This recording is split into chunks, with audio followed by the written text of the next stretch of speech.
This video is powered by the pros at Pascal Air Plumbing and Electric. Arkansas owned, Arkansas operated. GoPascal.com. The news that came out yesterday. Your thoughts on the former Arkansas tight end that has now hit the transfer portal? Yeah, when you guys played the intro with Chuck's play-by-play there, I knew who that KJ pass was going to go to. Trey Knox. I stated this publicly yesterday on Twitter. I've really enjoyed covering Trey Knox. What a fantastic kid, bright, engaging, changed positions. And, you know, at the time we heard that he wasn't real thrilled with it, but I do think it played better into his skill set. And so I guess this means he's going to play his final year somewhere else. And with the news that Dow Loggins is going to South Carolina and the guy who recruited him, Justin Stepp, being there, I mean, that could be a logical destination for Trey Knox to wrap up his career. But, man, you just hate to see it. He would have been a great veteran presence and obviously a security blanket type guy for KJ to throw the ball to. Tom, who the heck is KJ Jefferson going to throw the ball to in the Liberty Bowl? No Keytron Jackson, no Jaden Hazelwood, no Trey Knox. You don't have a starting center. I mean, who is he going to throw the ball to in the bowl game? Yeah, well, right now it looks to be Matt Landers, the running back, Isaiah Satania. I mean, there'll be some backup tight ends who could come in and help you. But, yeah, they're going to look like a different team. I mean, I think I haven't counted it all up yet, but they could have more opt-outs than what Penn State had in last year's Outback Bowl, and you could kind of tell they ran out of gas in the second half, particularly on defense. This Arkansas team doesn't appear to be as personnel losses as much on defense as offense. But I mean, with Poole and Sanders out, you know, and Miles Slusher gone, they're gonna have losses on both sides of the ball. We're talking with Tom Murphy, Arkansas Democrat-Gazette and Whole Hog Sports.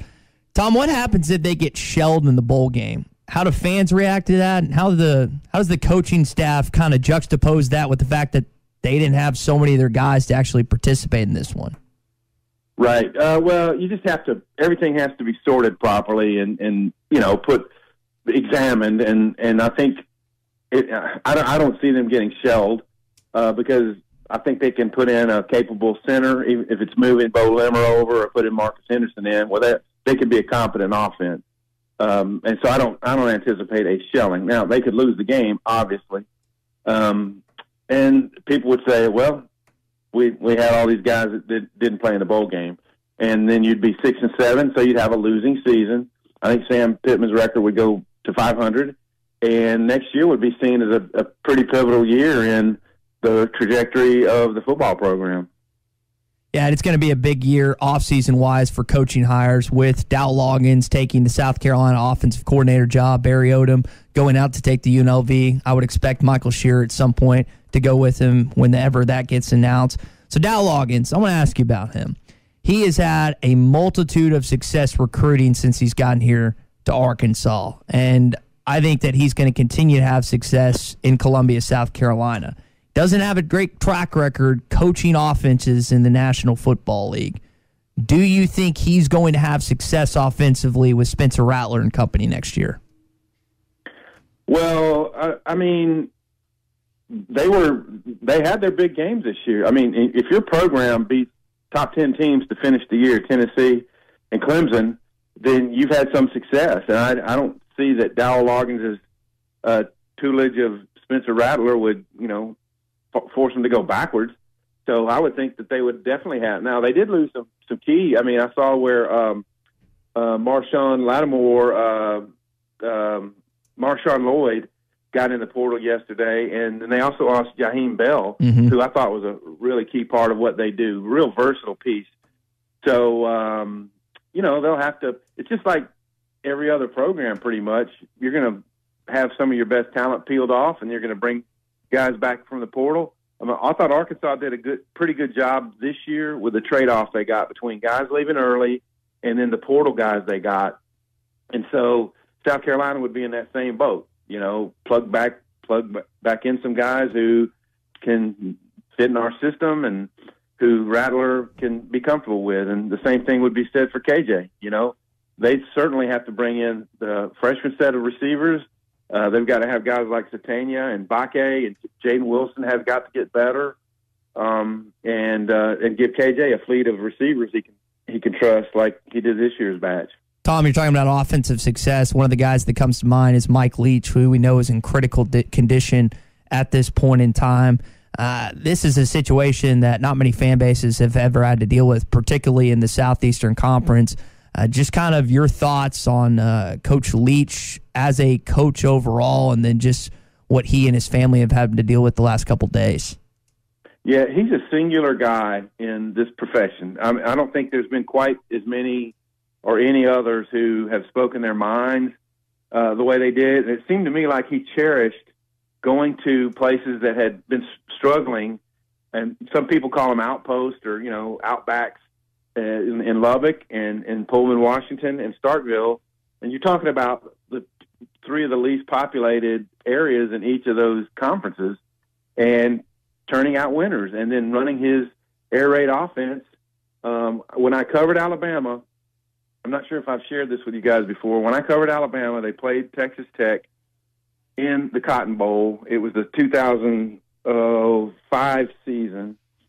And so after one of the pressers, I went up to Leach, and he had his coffee cup in his hand. I think he had a pair of shorts on. And I asked him something, and I can't remember what it had to do with. Maybe that he did magic tricks or card tricks.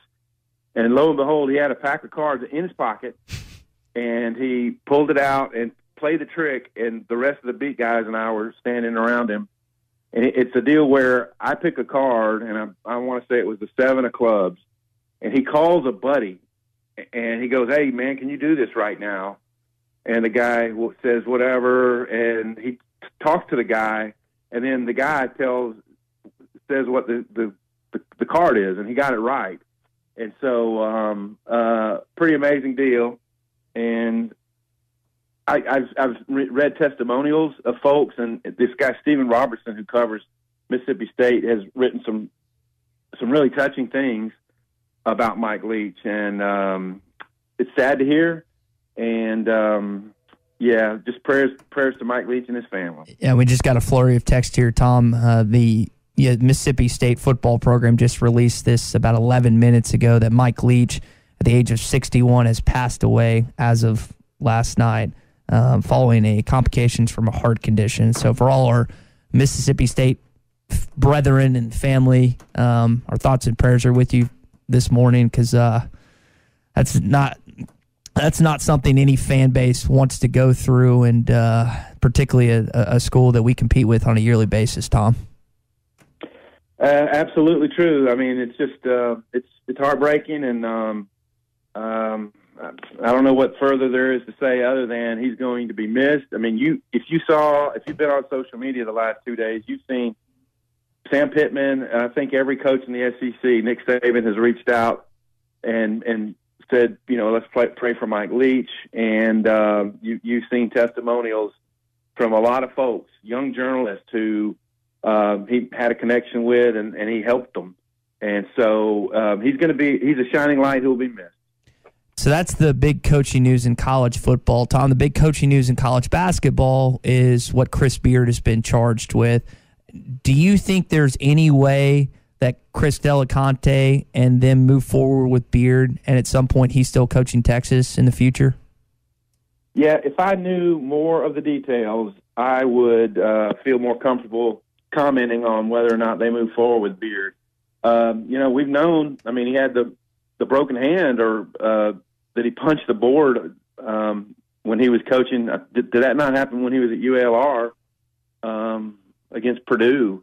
So, he's a high-strung guy, and I guess as the details come out more, they'll have to reckon with what's happened here. I don't think schools are as tolerant anymore, and I do think that, if you're the leader of a program, you have to set a better example than that. And so we'll see as this thing plays out.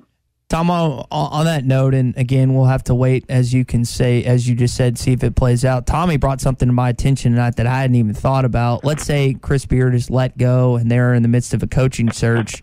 How high up is Eric Musselman on Chris Delaconte's list, and how apt would Eric Musselman be in potentially pursuing that opportunity? Man, I do not know the answer to that. I mean, I'm sure Texas could pay an astronomical salary. However, Eric Musselman has seen in his short tenure here that you can build it here.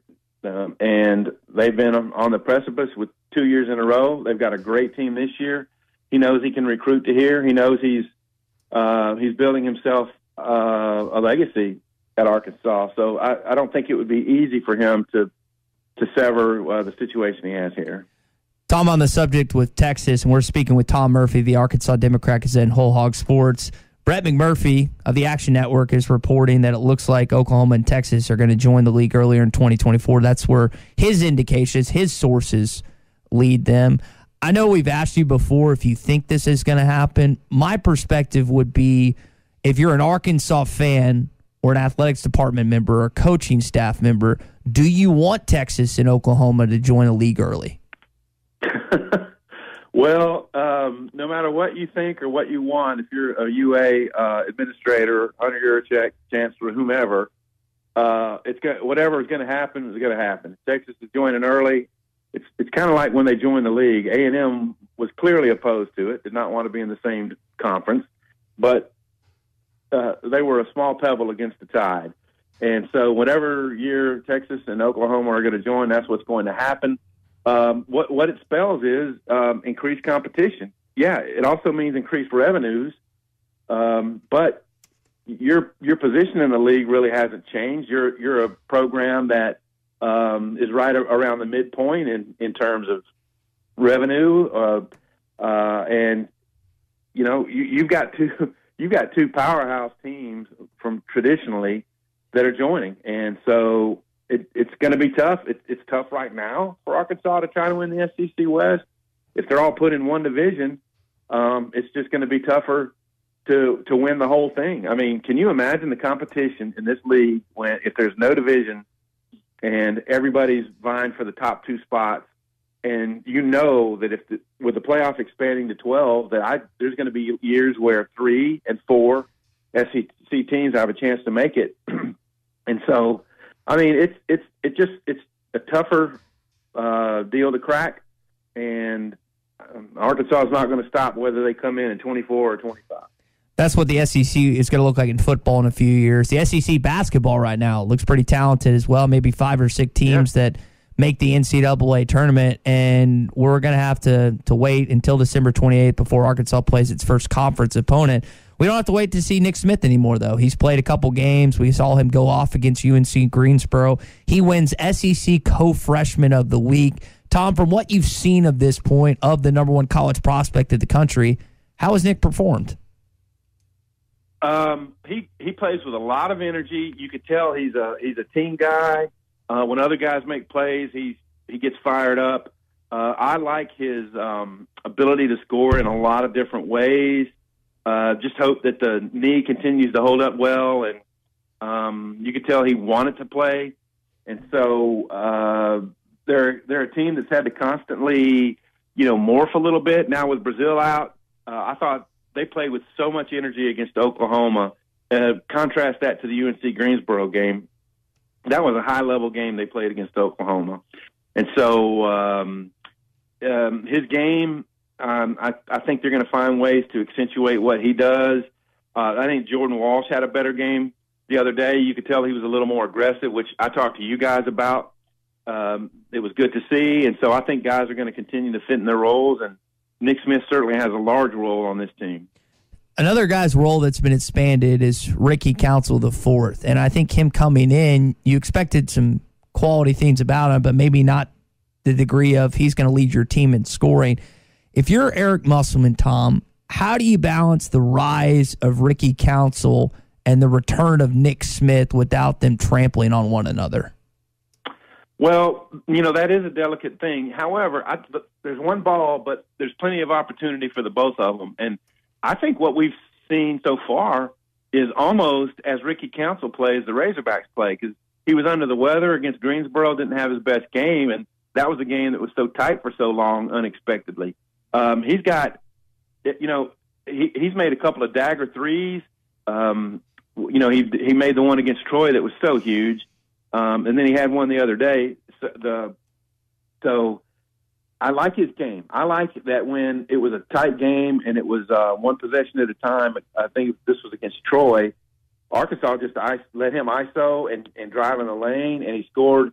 It was a different style from Mason Jones, but it was the same kind of thing. Give him the ball, let him go man-to-man against his guy and create something. And so he's been such a wonderful addition to this team. But I do think that both those guys can shine. Both of them will have scoring opportunities. I like what they've done recently with the pick-and-roll stuff with Mitchell. He's scored early in games, and when he does that, it opens things up for everybody. And it gets him kind of juiced up a little bit. You can tell his emotions start getting going when he's doing things, and that, I think, translates to his defense, the presence that he has blocking shots and rebounding as well.